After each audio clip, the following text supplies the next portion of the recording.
আসসালামু আলাইকুম দর্শক।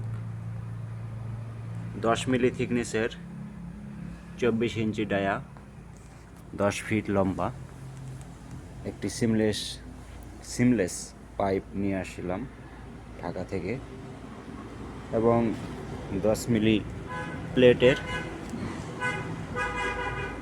দুটি বন্ড ফ্লাঞ্জ তৈরি করা হয়েছে। এই ফ্লাঞ্জগুলোর ভিতর দিয়ে 6 ইঞ্চি এসএস পাইপ লাগানো হবে, টিউব এভাপোরেটর জেটেলটি বানানোর জন্য।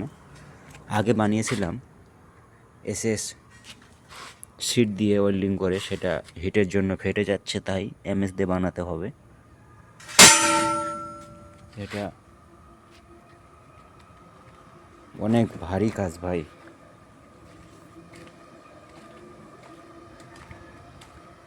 এমন জায়গায় নিয়ে যেতে হবে, সেই জায়গায় এটা নিয়ে যাব কিভাবে? ওখান থেকে এটার উপর দিয়ে এই গলি দিয়ে ওই ভিতরে নিয়ে যেতে হবে।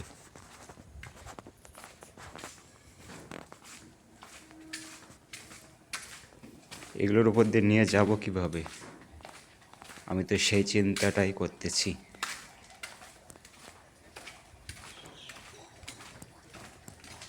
এখানে আবার মোটর, সাইডে পাইপ লাইন, এই চিপার ভিতর দিয়ে কি নিয়ে আসা সম্ভব? এটা বানিয়েছিলাম, কিন্তু এএসএস বডি ফেটে যাচ্ছে, মানে আর্গন ওয়েল্ডিং না করে আর্ক ওয়েল্ডিং করা হয়েছিল, হিটের জন্য ফেটে যাচ্ছে বডি। একাধিকবার ওয়েল্ডিং করে থামাতে পারতেছি না, তাই এই দুটাকে নামাতে হবে।